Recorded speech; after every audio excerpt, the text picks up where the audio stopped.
Welcome back to Watching the Throne on the Late Night Chat Network, episode 42.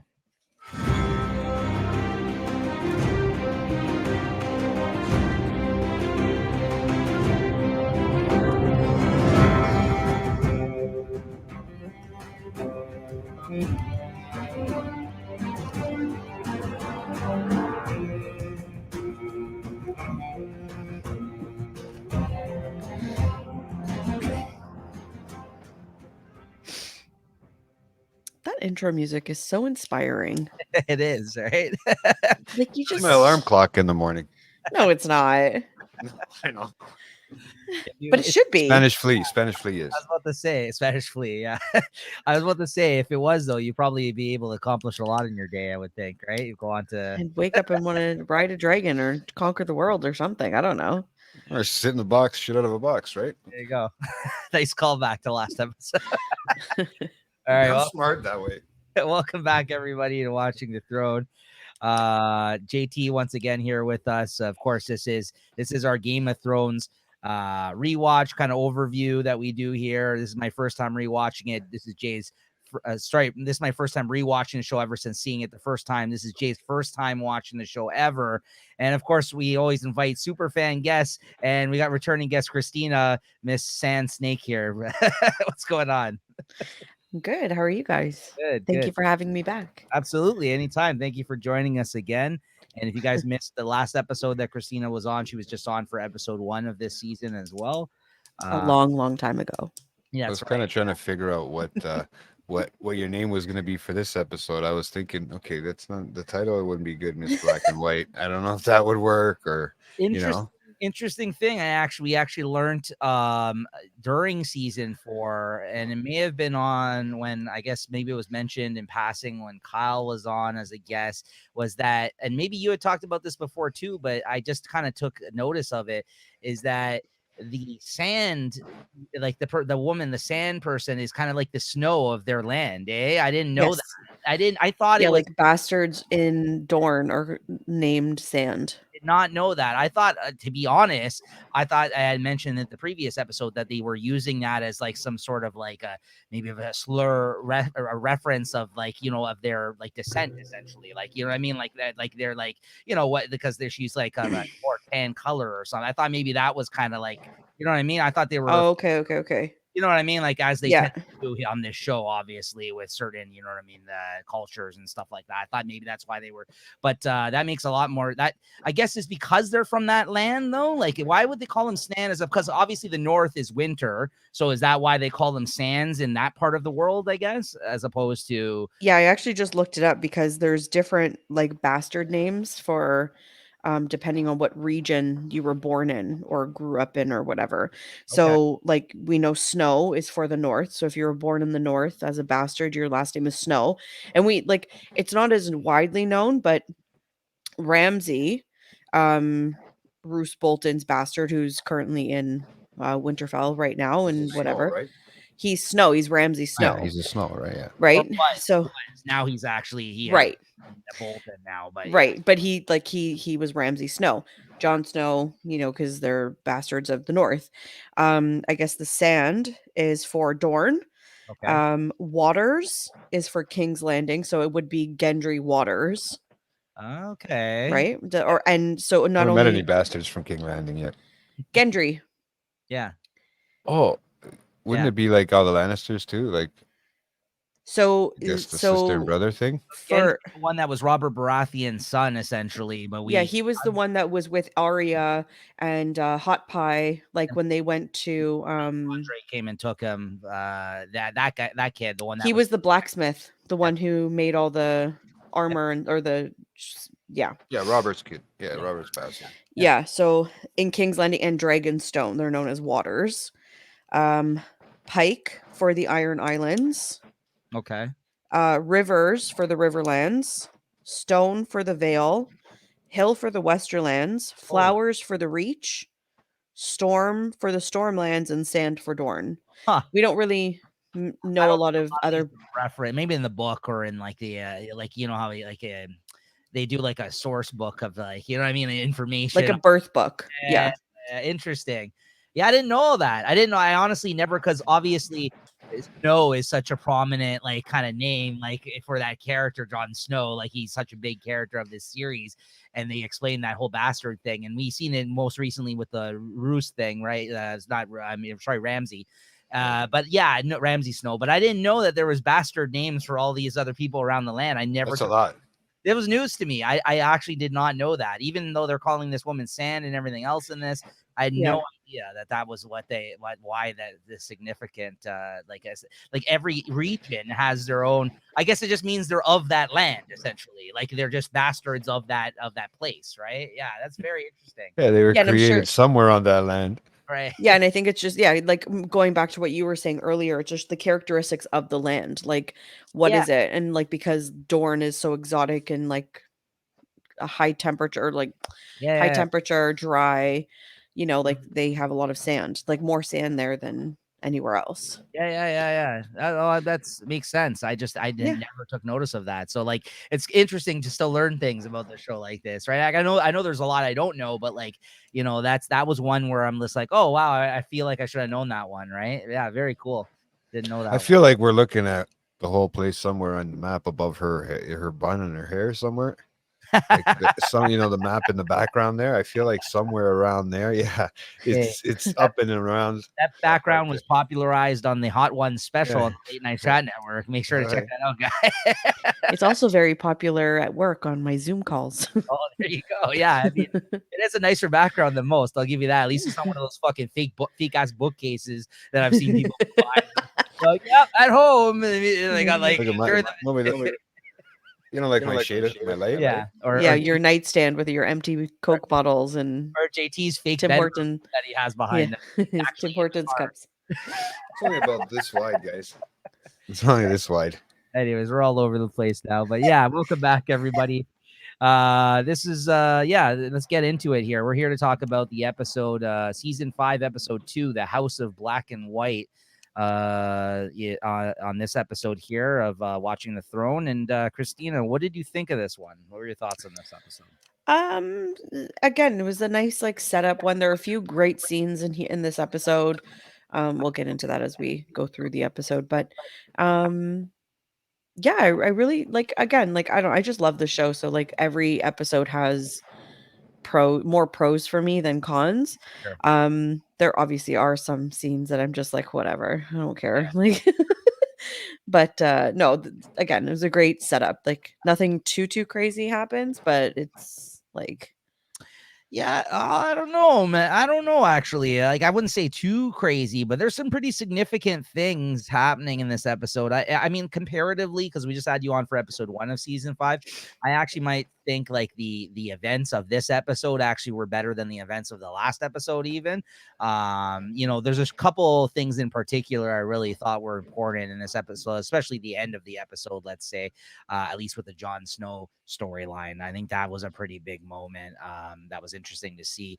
But yeah, to JT's point, I think that he mentioned in the last episode, and even what you were saying, Christina, about kind of like them kind of hitting the reset button in a sense on this season, and kind of people, kind of switching up maybe like their objectives and everything else, kind of like that we've seen up to this point.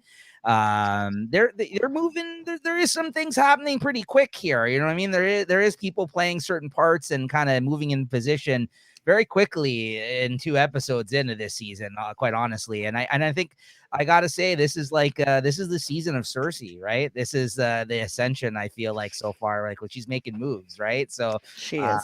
Yeah, this was a very Cersei centric this episode, I think. And whether or not you love to hate her, Jay, and yeah, she can be, terrible.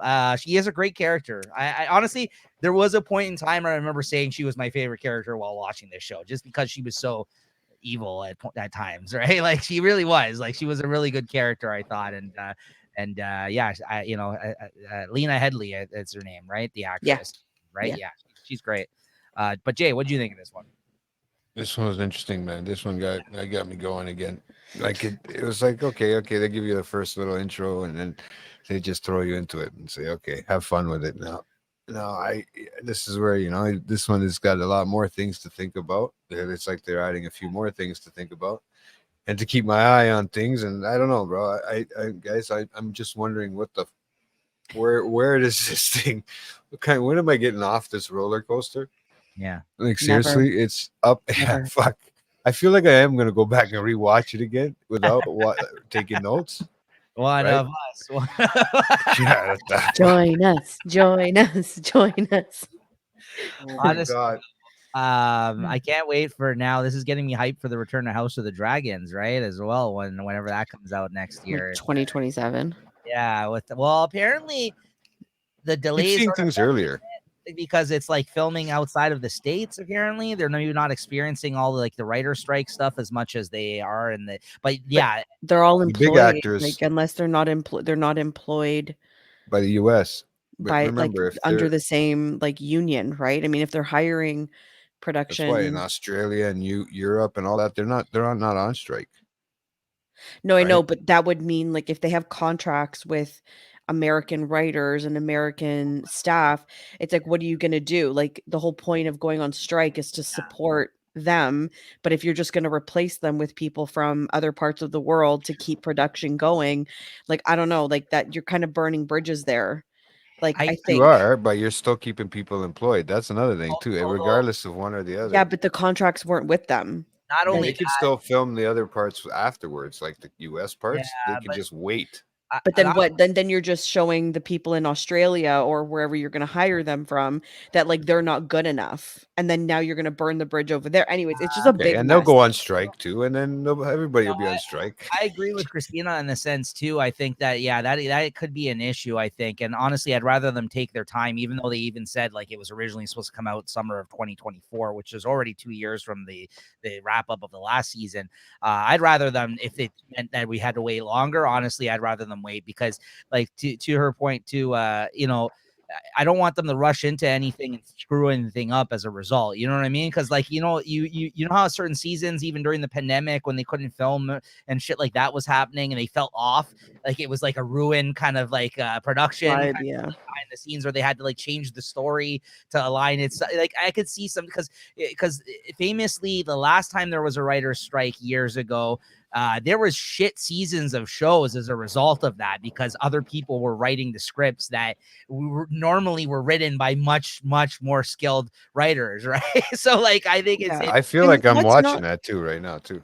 yeah. Let's not just forget the whole point of the strike. Like these people deserve to be paid fair Absolutely. wages, Absolutely. and like I'm pro strike and them getting what they that's you what I know, mean. like I can wait. I'd meant- rather wait for Yeah. them. I'm just You know, upset because I got and nothing they're to also watch. fighting. Sorry, they're fighting against AI, and I'm sorry, that shit is crazy. And like, I know you and Lewis had this conversation, Jay, about AI and whatever. It's crazy, man. Yeah. But no, See no, it? no, As soon as she no, said no, it, no. you froze up. As soon as you talk about it, it freezed you up. That's what happens, man. You froze up on screen for a second. Yeah. Try to AI cancel coming me. for you. I mean, Yeah. no, it's so true. It is.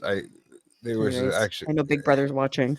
no, there's I mean, something actually out about that. That's what that whole Yeah. Marvel death thing is. Not that I thought it was like a it's about that kind of stuff taking over. You know, finding good technology like electricity and what they use it for evil after. You know what I mean? It's all about that.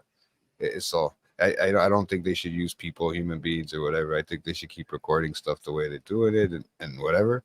Yeah, you can have half and half if you want. I mean, but just keep people employed. I value films and TV, the production and everything else. Absolutely. Very much Yeah. so. Yeah. So yeah, absolutely. So shout out to them, and we hope by the time this episode airs, because we are doing this in advance of the peek behind the curtain for you guys out there. Hopefully it's resolved and they got something figured out there for. I don't even know if they're even close to it yet, bro. I know it's gone on We'll much see. longer. I feel like anybody. Okay.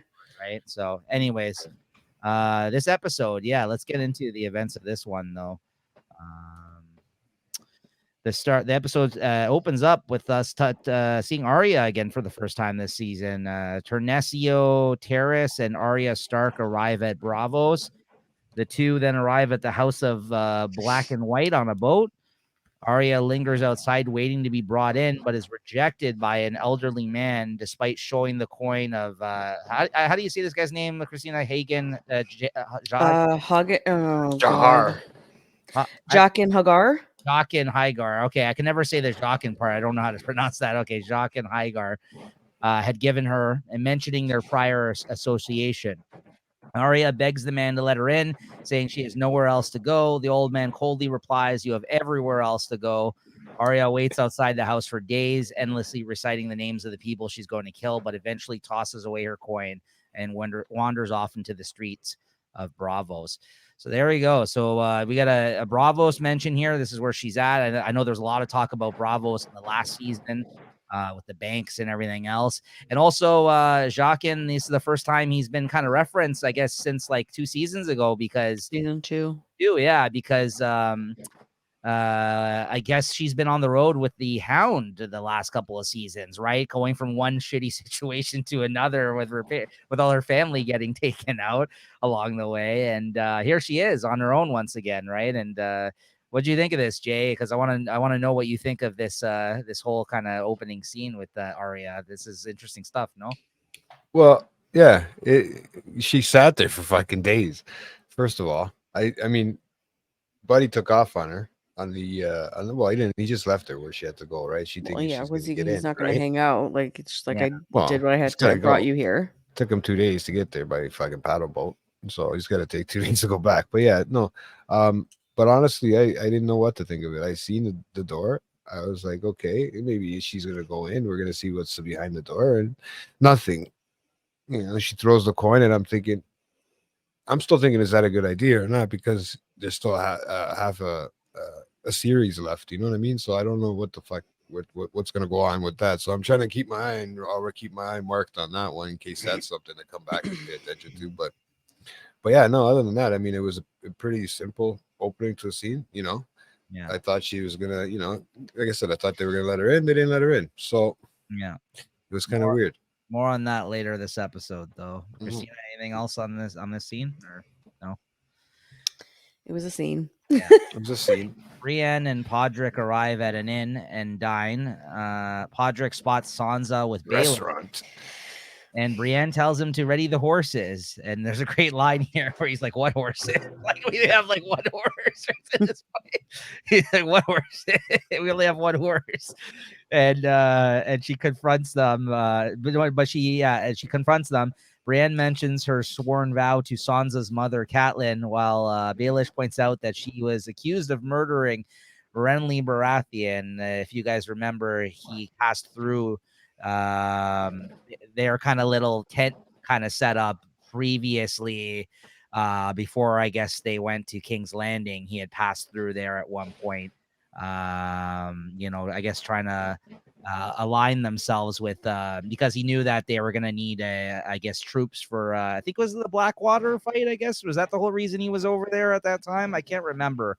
I know he was trying to align themselves with the Marjorie's family at that time, because I think it was because of the Blackwater stuff. Because I think that was at a time before Tywin had reached there. Yeah, this was like season 2. Like the Yeah. Tywin hadn't been introduced yet. Right. There was still lots of threats of because Robert had died, and both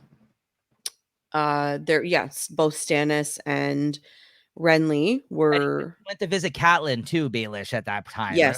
Remember she was in the camp at that time, and that's kind of when Brienne kind of aligned herself with her after she had to run away with which she mentions in this scene, the fucking ghost of Stannis Baratheon or whatever, the shadow with the face of Stannis Baratheon, right? Didn't Peter take Catelyn to Renly? No, because Catelyn ran away with Brienne after that happened. Oh, right. That's right. But yeah, like to your point, you had mentioned this last episode. They are kind of tying together plot points from fucking season 2 seasons ago. And yeah, this is very interesting how relationships are being brought up.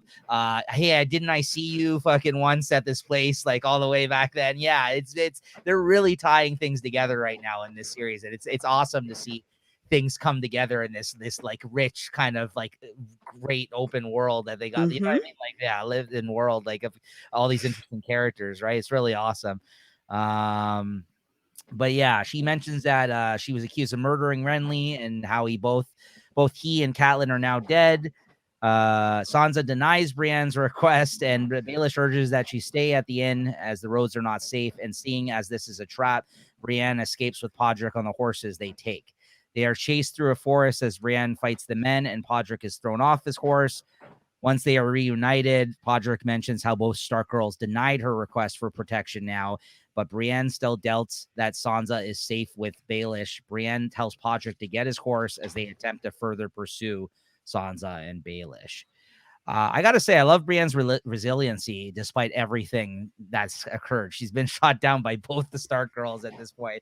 I'm with Podrick. I'd be like, maybe I should reconsider my fucking oath here. You know what I mean? Because this is tough going right now, right, guys? Like, She's just like, sorry, Jacob.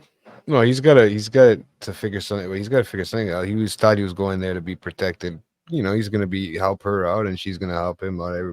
So now she's got to figure out he's going to have to figure out something, right? Like, I still think something's going to come of this. I still don't believe that this is all I'm going to see of Brienne. I'm pretty sure, right? what, So you don't trust Baelish, Jay?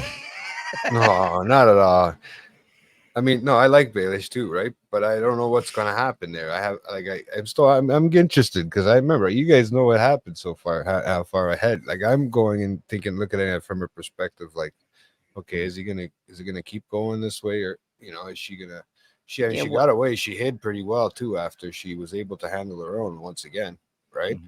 So I mean, yeah, what's gonna happen?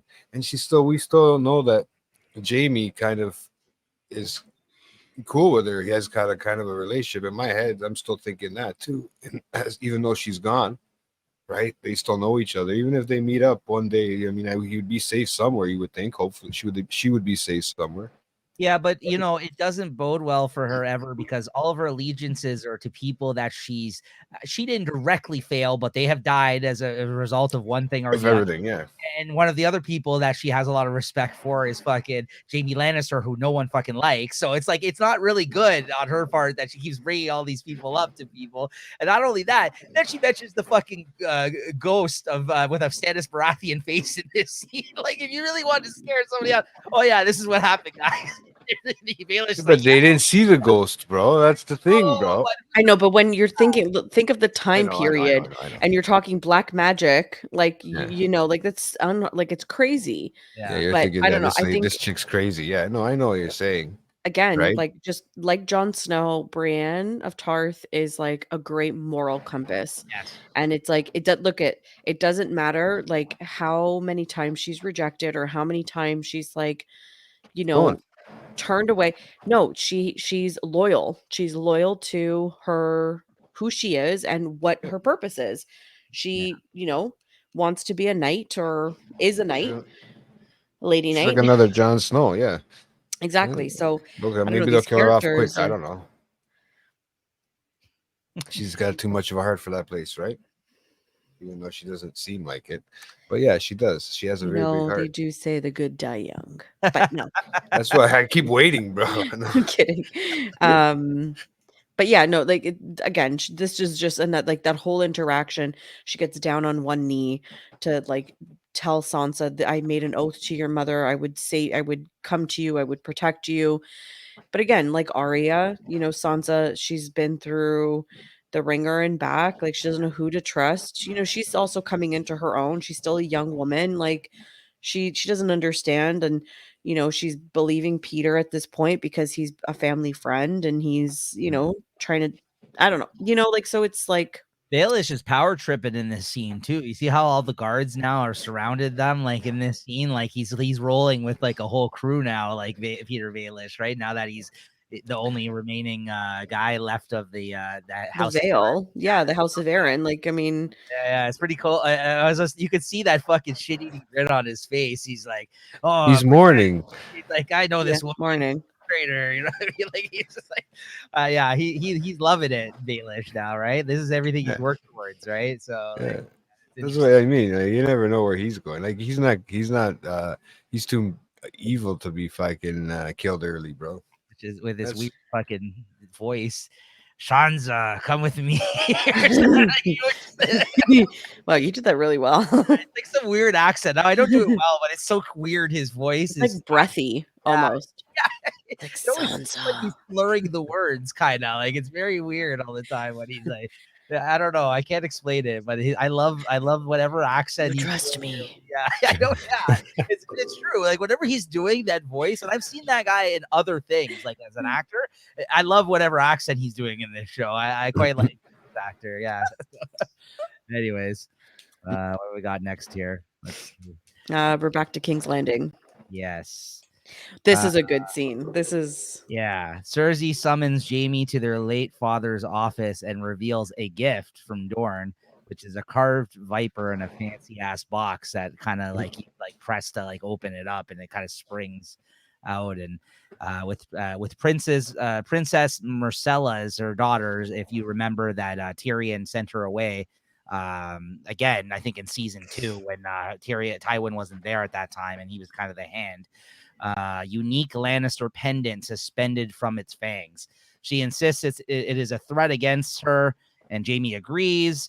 Cersei lashes out at Jaime for not being a father to any of his children, to which he points out if he had been, their children would be stoned in the streets, which he's not wrong about. He declares he will fix the situation with Myrcella and ignores Cersei's mocking of his one-handed status, as he basically lets her know, don't worry, I'm going to take care of this. And she's like, what the fuck are you going to do? You're going to go there by yourself and get her daughter back? Like, what are you thinking? Right? He's just like, don't worry, I'll take care of this. Like he's quite confident that he will bring her back home. But Dad of the Year now. Yeah.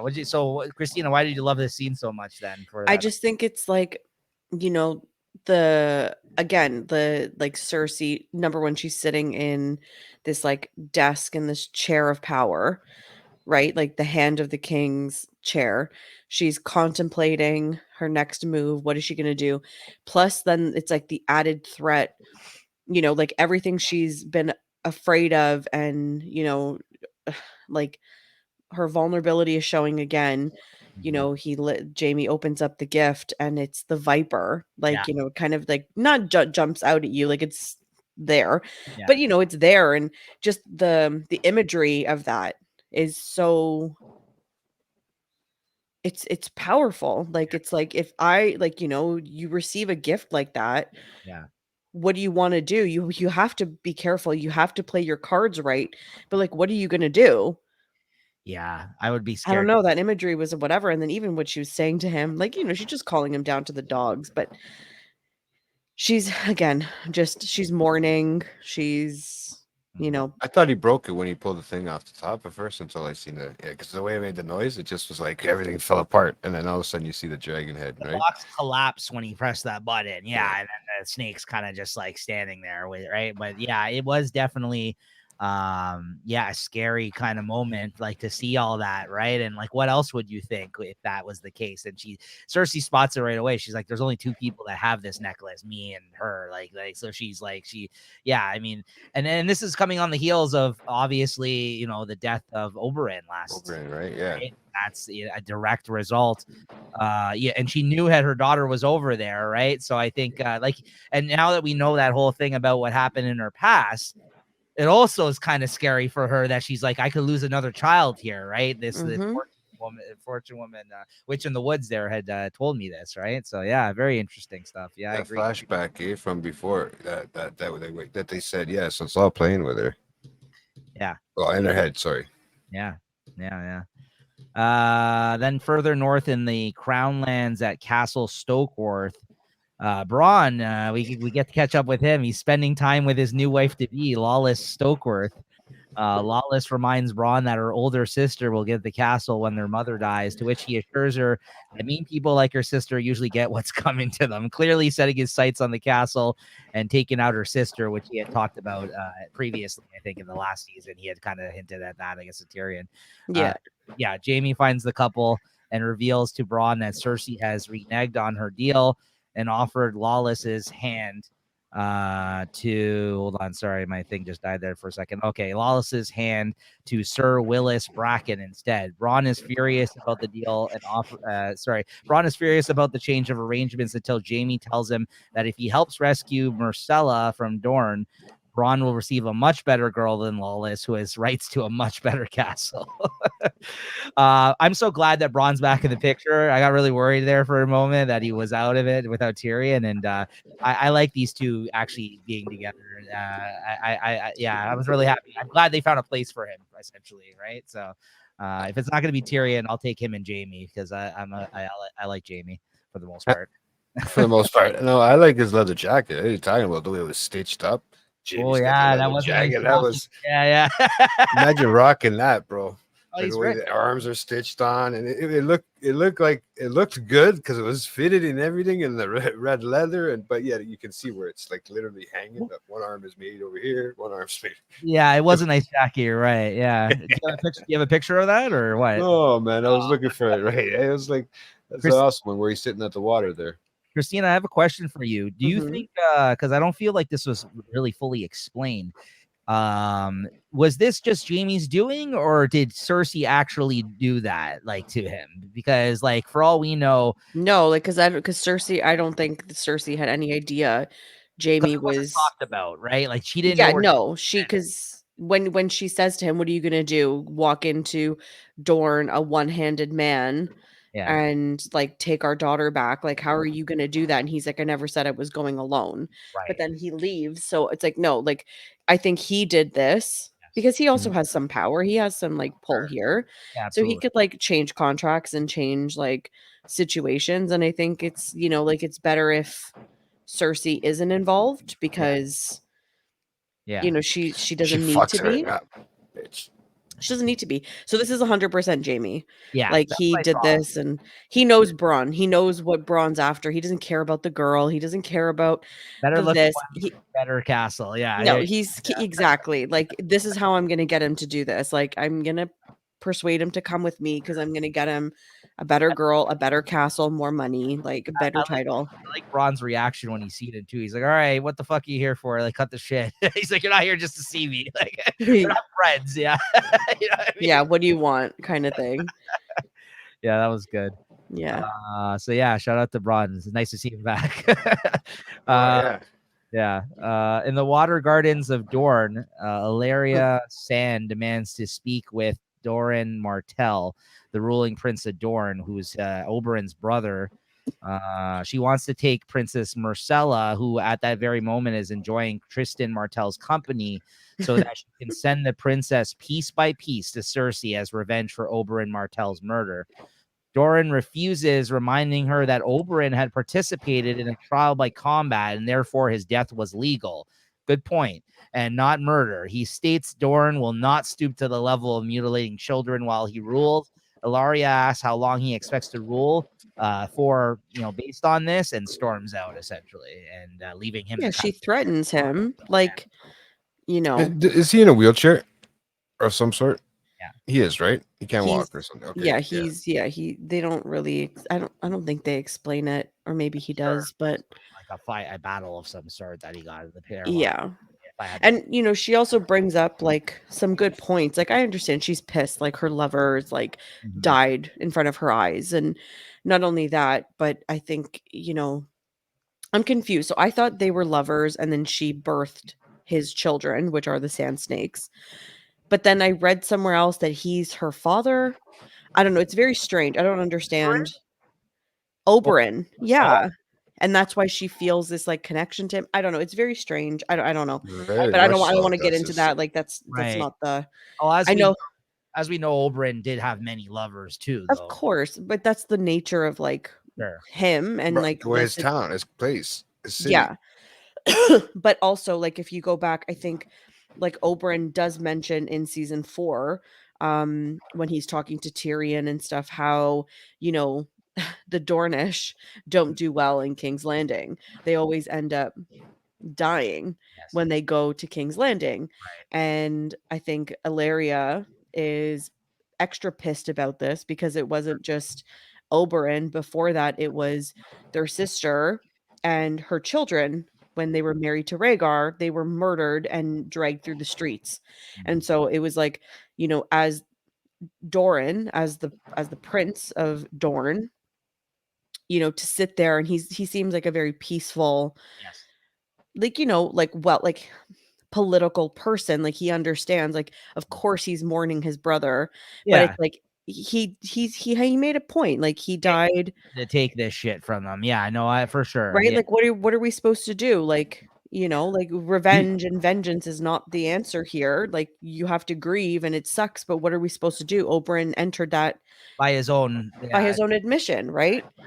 absolutely. So I don't know, So but that thing that Cersei had was given to her. Was that given to her by him?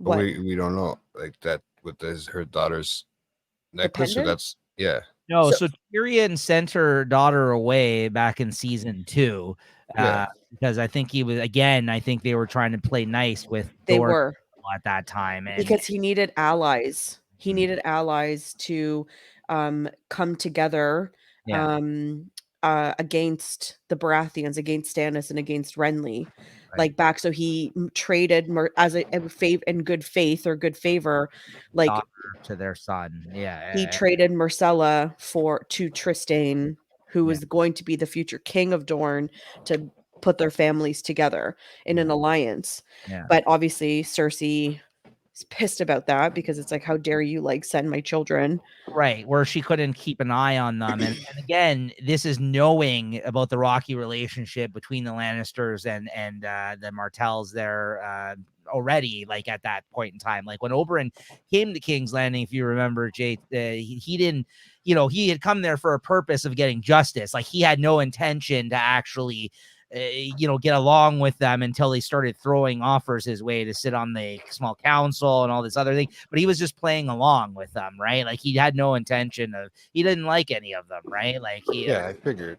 yeah. That's So what I like, just felt like if that was something that they were sent as a gift, like saying that she has hers there and then the daughter's was missing on the daughter. I don't know. That's why, because I feel So like, yeah, no, that was a threat. Like Ilaria sent oh, the she did send it. snake, yeah, with the pendant, because Okay, as a okay. threat, because she's trying to tell the Lannisters, like, you killed one of ours, which they didn't, but they did.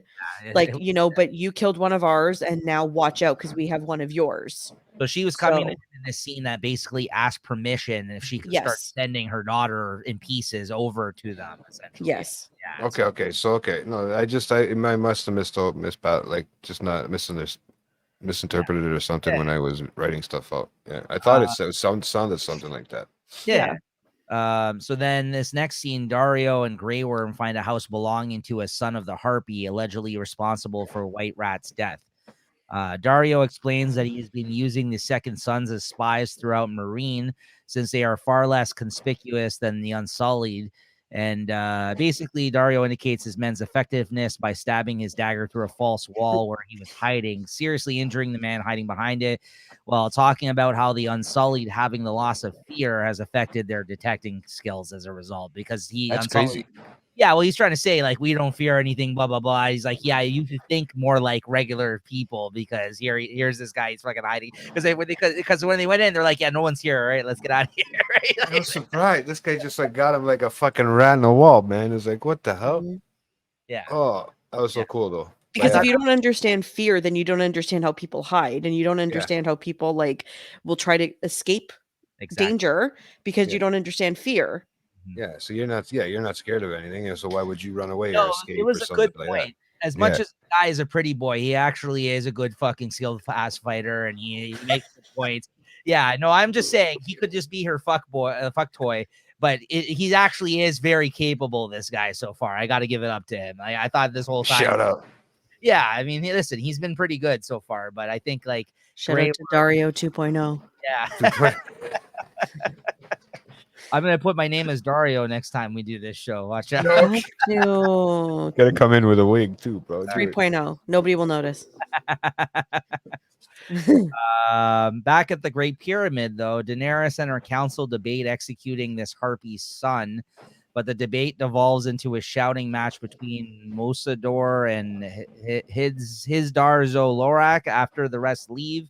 Sir Barristan tells her about her father and confirms that, contrary to what Viserys told her, the Mad King was indeed quite mad, citing how his crimes against House Stark ultimately led to the rebellion that all but destroyed the Targaryen dynasty.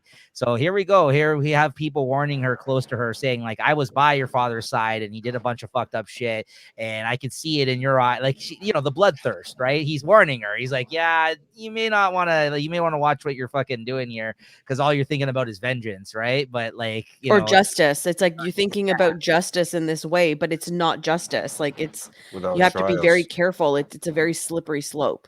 Yeah, very true. Yeah, so like he's trying to advise her well, like I think Barristan. Obviously well, he's old, man. He's been around, bro. He's probably like 35, bro. Plus, this is in the absence of Jorah now. He's no longer there, right? So he's had to step up quite a bit, because Jorah was also one of her closest advisors, right? Even above Barristan before, right? So, but yeah, go ahead, Christina. Sorry, what was that? No, and I think like she, after hearing this, like she's more willing to, like, okay, fine, like we'll give him a trial or something like that, right? Like whatever. So yeah, she's more willing to compromise because she doesn't want to be like her dad, but she's trying to give her some forge her time. own She'll path. see what she'll see what the people do. Everybody does in a regular society, Right. like, she'll And get to see some of that she was stuff. never told like the truth. I think she even said when he first says to her, like, do you mind, if I tell you about your father? And she's like, oh yeah, about his mad. Yeah, he was mad. Okay, great, whatever. But he's like, no, like you need to hear that from someone. Like Nico said, like that was right there with him. Like he was like, that's not a lie. That's not a myth. Like, right. And these are, and I think that was like, I think she really took it in for the first time that like he was crazy. Like, or her father got them all killed except for them two, right? Yeah.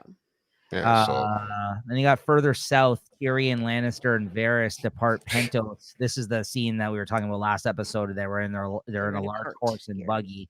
Yes. Tyrion continues to drink himself into a stupor, as previously promised. Varys explains that they are traveling to Meereen by the way of Volantis, as you talked about earlier, Jay, about that's the route they have to take. Varys points out that Tyrion was an effective ruler when he was acting as hand of the king, and that each of them were outsiders due to their deformities. Him being a eunuch and him a dwarf. They enjoyed accumulating power, he says, but they also wall themselves off from other people, like hiding inside of a large carriage as they are now. But deep down, they were never really satisfied with being separate from society. Varys again warns them that he must remain hidden. That it is unsafe to be seen publicly. Cersei has promised a lordship to any man who brings her his head. Tyrion scoffs and rhetorically asks if Cersei is going to kill every dwarf in the world in the hope of eventually catching him. And then we get a quick transition of a dwarf head being dropped on her table, which was really awesome. But we'll get into that scene in a moment. But I just want to mention that as soon as he said that, they have a really good way of doing these transition kind of shots from one scene to another. And, in Game of Thrones, the other good one was with Ramsay Bolton in season 4, where Reese tells him to basically surrender, and he's like to those men, and he's like, "Yeah, don't worry, man, he's not gonna kill you." And then the next scene, you see all the dead bodies. But yeah, what'd you guys think of this scene? This was quite fun. This one, I thought. He's in a horse and carriage. I like how it opened up with him fucking, trying to pick a fucking fly. He's saying there's a fly in his wine, and Varys is like, it's so bad they can get some solid food into you. He's trying to pick the fly out of everything. He's trying to pick just the fly out. This pairing is just such a good, like anytime this pairing is on the screen, it's like, you're gonna get a good scene. Like you just know. Yeah, the quote again, crazy amount of quotables during this scene. Yeah, this is why we usually, when we've done it, me and Jay, we usually reenact the times they talk to each other, at least in the last season. Yeah. It's you're right. You're absolutely right. Every time they're on screen together, you have a lot of great trade-offs with one another. These two, Tyrion and Bronn are my favorite, probably, in terms of the exchanges that they have. Yeah, they're always pretty fun. I liked how he said this in this moment too, which he hasn't said this in a while, but he had said it before. Was like, despite everything with what's her name, the girl that he killed, the whore. What's her name? Shay. Yeah, just the whore. Sorry, yeah. He mentions How how quickly again the wars are forgotten. wanted him to leave, and he just liked playing the game so much. Like he liked being there despite everything fucked up happening in King's Landing. Like he was good at it, right? Like when he was actually involved, like in the midst of everything happening, and he was just kind of regretting he could have walked away from all that, but he didn't, right? So I liked that kind of that he brought that up again because he's finally realizing that he is of use, I think, to certain situations, but whether or not that's going to be in service to Daenerys now or not, if he ends up getting there, we'll see, right? So very interesting stuff going on here. Yeah, I like interesting, really. Yeah. No, I want to see where they go. I want to see where they end up. I want to see what happens. Their trip so far it seems to be interesting. So, yeah. We'll have to see. But in King's Landing, Cersei Lannister is presented with the severed head of yet another dwarf. Her offer of a lordship for Tyrion's head has indeed motivated people to start killing any dwarf they can find and try to pass it off as Tyrion. Cersei is clearly pissed and she wants the head disposed of, but Qyburn interjects and politely asks if he can keep the head as it might be of some use in some of his experiments. And we've yet to see his other experiment from the end of season 4, right? We have yet to see an appearance of the mountain from the end of the last season. So I guess we'll see what happens with that. It's funny because when this thing goes, what is she gonna kill? She's offering money for your head when you wanted to go for the walk, right? Or she's offering. She and then Tyrion's like, that's right. So there could have been another quote. She's offering her. She should offer her, content being worth as much as me. And right, that's what he said. I was dying with that line, bro. And it came out of him so just like nonchalant, like he didn't say it. Like he just said it out of just. I'm just saying it, Disdain. Yeah. That issue dealt with. Cersei convenes the small council. Sitting in the hand seat, she announces that the king has declared Qyburn the new master of whisperers, and that the position of Hand of the King will remain vacant until Tommen is old enough to decide on a candidate for himself. Tommen has apparently also decided to make Mace Tyrell the new master of coin, in addition to his duties as master of ships, and extends the just now made up position of master of war to Kevin Lannister.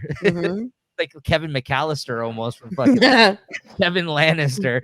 Mace is very happy about this, while Pycelle is outraged at Qyburn's promotion, as he was thrown out of the order of the Maesters for conducting human experimentation, as we all learned last season. Is he the one that asked for the head? Can I keep that? Yeah, can I keep that? It's Qyburn, yeah, but Pycelle's a bit like an idiot fake anyways. We already know that, right? So Kevin is disgusted at Cersei's blatant power play. Refusing the new position, he denounces Cersei as nothing more than the queen's mother, berates her for abusing her authority to fill the small council with her yes men. He then walks out saying he will await King Tommen's own instructions at Casterly Rock, as people like to throw around all the time in this show. And he is now playing the part that her father did as the king's hand, basically, prior, acting for the king. It seems like she's moving quick here, guys, making the decision with him out of the way, like not even present at this meeting, right, Tommen, because he's not of age. I don't know. This is pretty fucked up. What's going on? Cersei's making moves. She's scrambling, that's for sure. And telling you, figure shit out. She's trying to establish some type of power because she realizes she has none, and people keep reminding her, like her uncle right in this scene, you're nothing but the queen mother. Like, you have no power. Like, stop kidding yourself and kidding the people around you. Yeah, it's bad. Yeah, they don't show her the respect at all. No, that's for sure. Yeah. I wonder what's gonna happen with his part too. If he's gonna come back, if that's gonna bite her in the ass too. Return from Casterly Rock, I guess we'll see, right? You guys are laughing, so I don't know. From the rock. Yeah, no, it was such a stinger of the end. I will see you in Casterly Rock. It was such smell what Casterly Rock is cooking. Yeah, because that's their home technically, right? They're just appointed landing essentially because of this. Shireen Baratheon in this next scene teaches Gilly how to read in the Castle Black's library. Gilly asks about Shireen's grayscale scars in this scene. We actually finally get some acknowledgement about it and kind of some more insight into what grayscale is in this scene finally, and revealing that the wildlings don't really have a word for it, and that two of her sisters, I guess back in Craster's, had contracted it and were driven mad by the disease before Craster put them out of their misery. Queen Selyse interrupts the proceedings and dismisses Sam and Gilly. She lectures Shireen on the dangers of spending time with any wildlings, since they could conceivably use Gilly to harm Stannis through Shireen. And Shireen, however, doubts that that's how things will go. This woman is evil. She's quite mad. This woman, right? She is she's like what's her name? Aunt in the Vale there. She's like that. Lysa. Lysa, yeah, she seems crazy like she was in a way, right? She seems a little batshit. This one. She is. It's always the wives. Nico kept his head down. There's this peanut gallery comment for that one, guys. Thanks for your addition to the conversation there, Jay. Well, I mean, the way you opened that one right up for me, bro. I'm sorry, man. Oh boy. Christina, you have any comments to this guy about that? Yeah, moving on. That's my thought. But that's a crazy thing, eh? Whatever was happening with the kids, because the other two got killed, like they were acting like animals. Whatever had the grayscale. So I'd like to know what the hell that is, man. Yeah, I mean, like the way that they depict it is pretty brutal. What ends up happening to people with grayscale, right? So yeah, it's pretty interesting. And this is actually the first time they've really delved into it. I think they mentioned it in passing that that's what she had before, like when they introduced her. But I don't know it killed anybody. They've never explained it though. Yeah, no, they've never really talked about it. I feel like till now. No, it treated her. Yeah, exactly. It gets brought up in this episode or in this scene, and then I think like moving forward, it is a bigger part. We call that eczema nowadays, like when you're young, with that stuff when you put underneath the yellow light, whatever that is. But yeah, they might have called it grayscale. You know, and when you're born and you have to go under, I have to go under one of those. What's that thing called? The phototherapy for jaundice. There you go. Maybe that's what happened, and she just kept having jaundice it because is just the yellowing of the skin, Jay. There's no scales. Maybe later on, if you don't get the proper light. All right. No, you die. Like your liver doesn't function. I'm moving on from this nonsense. Okay. Oh my god. I'm just trying to relate it to real life. This show, man. I'm trying. Stannis himself, meanwhile, discusses Jon Snow's recent defiance of shooting the arrow at Mance while he was burning.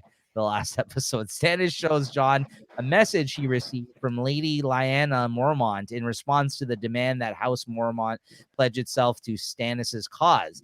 The note refuses, saying that the Mormonts know only one king, the king in the north, and will only follow a Stark.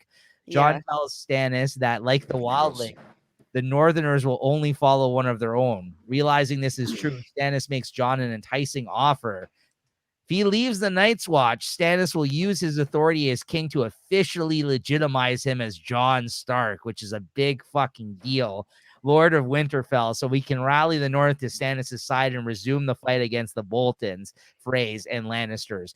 Jon is visibly moved at the prospect of having his lifelong dream finally come true, but he later admits to Sam that he plans to turn Stannis down. He is a man of the Night's Watch. What the fuck, man? I don't know about this decision. I honestly don't. I honestly would have fucking jumped all over that if I was him. Whether or not, because he also believes that he should be king. So why the fuck not? It's not like he doesn't, right? Like, so. But he still has to kind of like stay. Well, he still has to kind of like, but he still has to bow to fucking thing, doesn't he? Even as being the Lord. He's still gotta. He's still. Stannis of course, is still like I mean, Stannis right? is still like king, or you know what I mean. Like, of course, like he's still gonna have to like bend the knee, and all of that. King, but if anything, I wouldn't want to be excited. Again, this is a good like it's the battle of morality here. He aligned himself with him though, and they took back Winterfell. Jon would be fucking Lord of Winterfell if he aligned himself with him as a Stark. And he did say like Jon did say to when he was speaking to Sam, like, this is what I've always wanted my whole life. Like, I don't know. I mean, that's but just he like pledged to the Night's Watch, bro, and that's where his heart is, man. Yeah, I know he likes the people there. I know, but it's just like that's a bang wildlings whenever he wants. Not no more. That's a doozy of an offer, man. I don't know if I'd be able to pass that one up because it's a big one. It's a big decision. Yeah, I know. I was surprised he said no. I surprised he was going to turn it down until you see what happens. yeah. So here we go. This is a big scene in my opinion, though, for sure.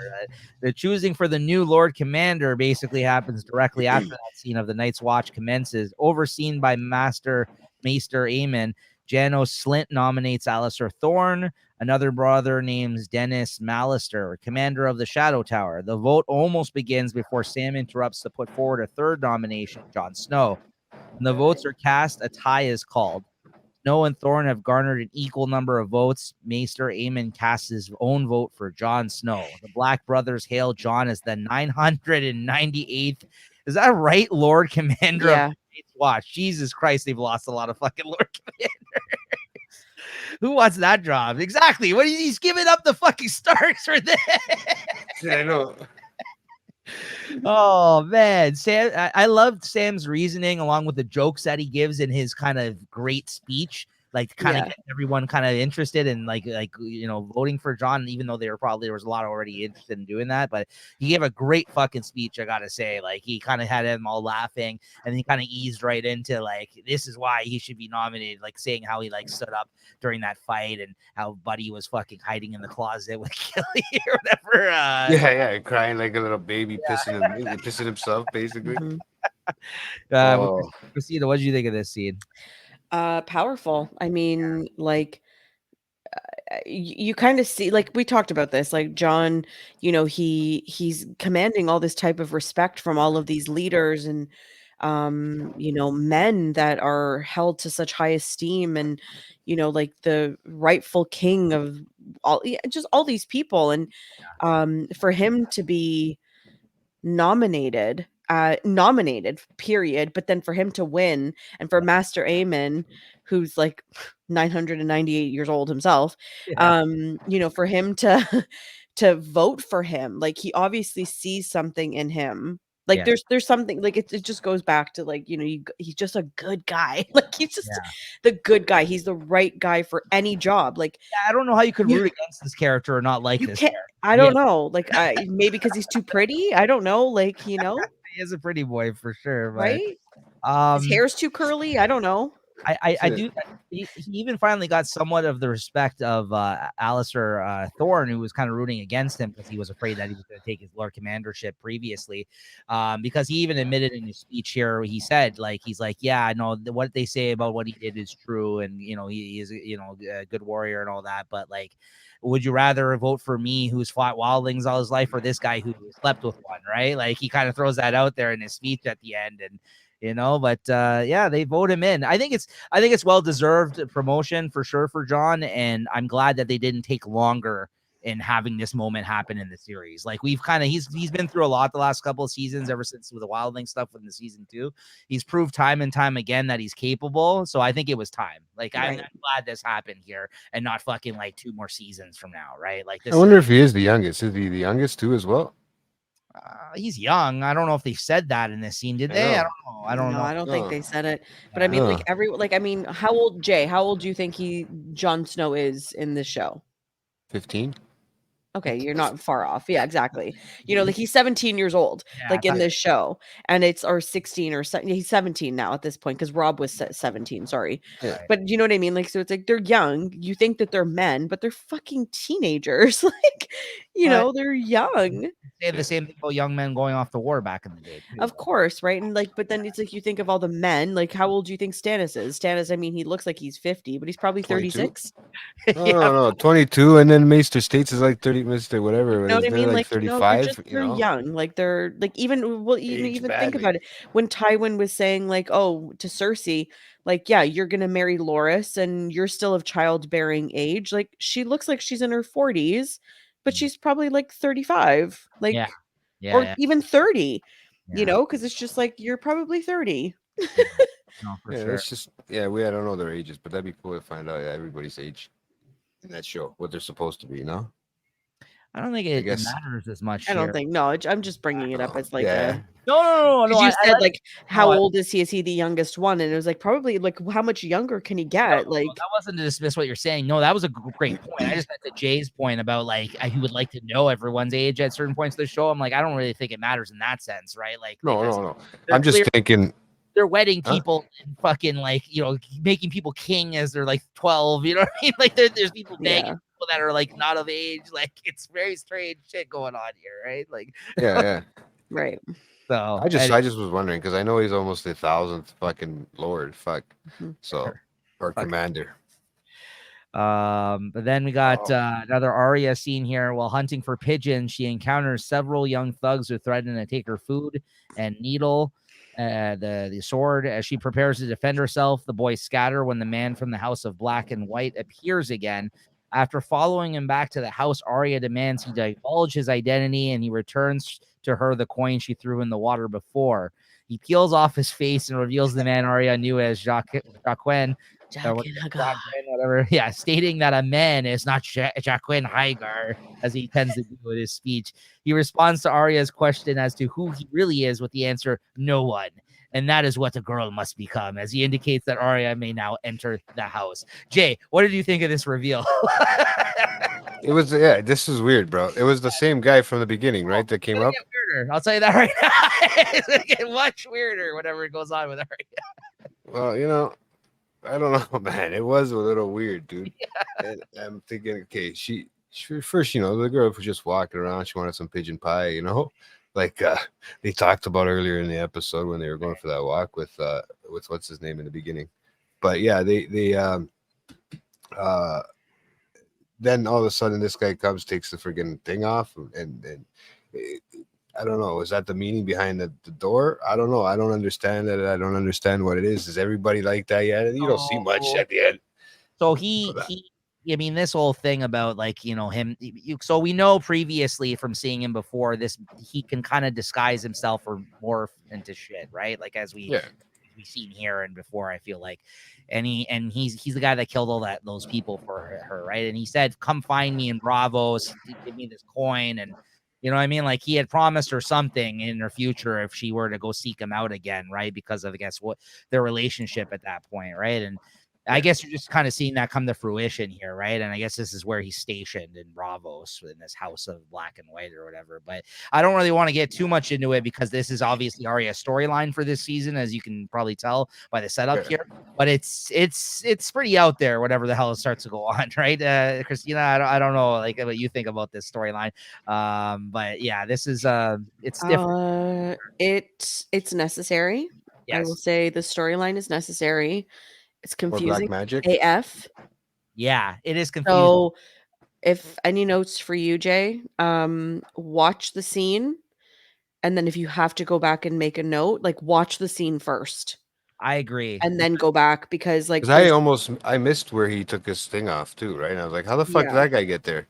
So I had to rewind it because I was taking a note there, and then all of a sudden I seen how, you know. Yeah, if there's any scenes with Arya, just watch it and then go back and then make your notes because yeah, I agree. Lost. I'm actually looking forward to rewatching these parts with her because I got to say it was one of the storylines I felt a disconnect with at some point during my first watch of this show. Yeah, absolutely. Yeah, this and the Braun stuff at certain points too, but that which we haven't actually even not Bran. Sorry, not Braun. Oh we yeah. Him in 2 episodes so far, right? Wherever he left off with the weird tree man. So we're gonna get back to that one too. But yeah, it goes super high gear fantasy in a lot of these storylines now, Jay. I'll say that much. Like it's like, you know how like there was always like somewhat grounded in reality in this show. The show I think becomes like half really fucking fantasy type shit and half like somewhat still grounded in reality. Whereas before I would say like it'd be more like, 8 out of 10, whatever, like 3/4 more, I would say grounded in reality type stories, right? There's a lot of fucking crazy shit I think that we're yet to see on the show. Yeah, like and even just like I mean, there's dragons, but the dragons play a bigger part in like the next few like seasons. So like just that alone is like fantasy in and of itself. But you got to pay attention to but I always felt like those storylines, even the fact that they've revealed that magic exists to some aspect and like dragons exist, they make you feel almost like it could have happened in the show. Though I think I've always commended this show for actually doing that, doing a good job in doing that. I feel like, even though it's a fictional show, but then like certain storylines, though, I'm just like, yeah, this is what the fuck's going on here. I would never believe this to have happened in real life. You know what I mean? Like, Yeah. so I don't know, but the dragons, sure, why not? That's not. I'm down with dragons. Still a lot we don't know about our history. Yeah. All right, and lastly, last scene of the episode. Before the trial begins, Mosador kills the Harpy's son. Daenerys, hoping to preserve the integrity of law, has Mosador publicly executed, causing the freed slaves to hiss at her and throw rocks at her as she leaves, along with the riot between the former slaves and masters breaking out. Later that night, Daenerys dismisses her counsel and goes outside. To her relief, Drogon, now the size of a small house, has alighted just above Small house. I'm pretty sure he's bigger than that. Drogon sniffs her outstretched hand, and though he doesn't attack, he flies away again, leaving his mother alone. So yeah, so the fucking people are hating on her. The people that she freed from slavery are all hissing at her and shit at the end of Well, this. she's making all the wrong choices, right? And so now she's threatened her security with these people that she's liberated, because that hissing scene was like pretty powerful. Like, she's Yeah. surrounded by people, they're hissing at her, like, Yeah. holy crap. Like, you snake is hissing Well- at you, it's about to strike, like, what is gonna happen? So I don't know, that was a No, I agree. I forgot she went through all this shit. Honestly, I thought she had a lot yeah. your kind of go of things, at least from my memory of this show. But and in some regards, the last couple of seasons she has, but now she's really going through it herself now, despite her new, her army and her power and everything else that she has right now. Yeah, she's hated now, like amongst these people that she felt like she did right by. What do you think? Right. Well, I feel like when that happened, when they killed that guy, when the guy came in and said that he killed the Unsullied guy came in and said that he killed that that man at the end there to her, and she said that's not the law and all that stuff. She's starting to realize that you can't just let people just run free and all that stuff. You got to do it the right way, right? It wasn't his choice. And then she goes, he begs for forgiveness, and instead of maybe, I think that's too. She just decides that she's going to take off his head instead of maybe giving him that opportunity, because understanding, because at one moment she looked like when he was talking to her inside before they went out to do that whole trial thing or whatever with the beheading, she kind of almost, it looked like with her facial expression she almost had a feelings for, in that sense, that why he took the guy's life. You know what I mean? Because of what happened. So it's almost like she thought about that, and I thought that would have saved him from from being killed, at least when he asked for the mercy. But no, not that. And then it screwed it, and everybody started reacting. That's when you get your people acting out against you, right?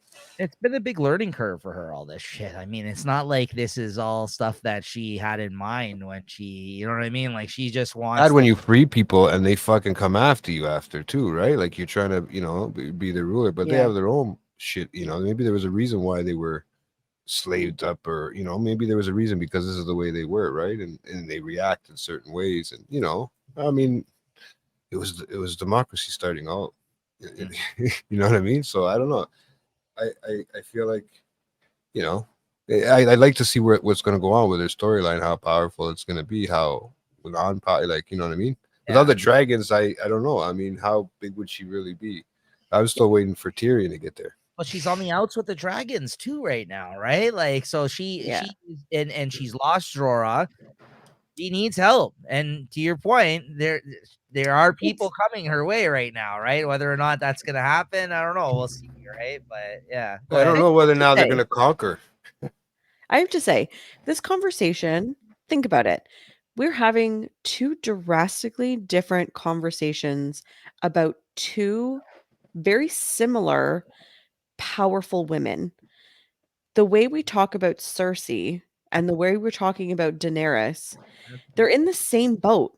They're both very vulnerable. They're both very, at this point, right? They're both very vulnerable. They're both very powerful, and they're both trying to figure it out. And the way we're talking about one is very different For than the villain. way we're talking about the other. I know. Well, Hey, listen. And they're I the same. They're the same. Like their no, but I mean, children are being threatened. They're not getting along with their council around them. They feel lost and out of what are we going to do? What's our next move? How am I going to do this? What am I going to, all these things.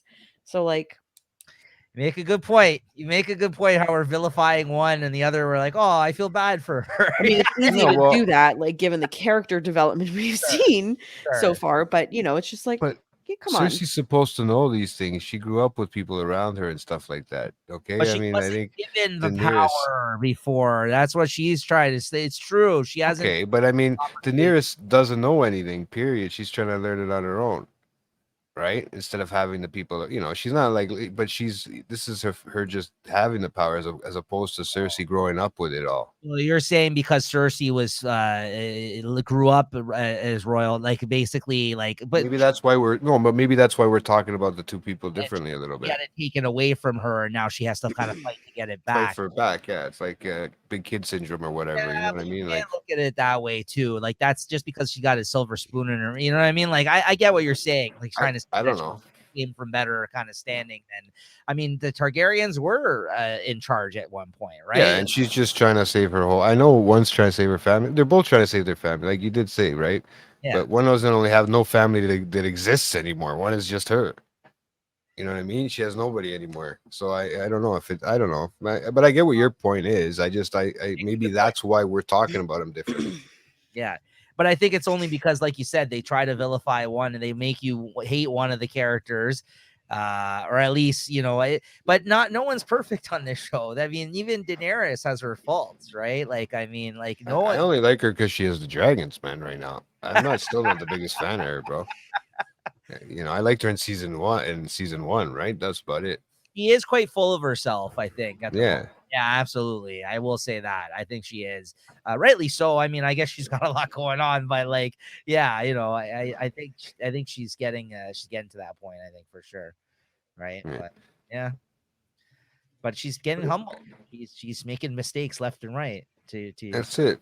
Yeah, Everybody's got to make mistakes, right? Great point to bring up at the end there. Honestly, you're right. They're not so different after all, these two. And honestly, between these two and Brienne of Tarth, other than Jon Snow, I think the women are running the show here on Game of Thrones, quite frankly, at this point in time. I got to give it up. And I don't think I've ever really, all these other men are struggling right now on the show. They really are. I mean, look at it that way. I actually don't think I've ever seen that, but I've actually recognized that fact before. But yeah, they're really the ones that are, that are taking over here, which is. They want the power, yeah. Yeah, good for them. I mean, it's good. It's good to see good, interesting women characters. They get it at the end. We'll see. On that note, let's thank our woman guest here. Thanks. Yeah, make some more sexist comments before she leaves, Jay. Oh, it's okay. I'm just messing, man. I know. Yeah. Yeah, but Christina, no, honestly, thank you once again for joining us. This is always a lot of fun.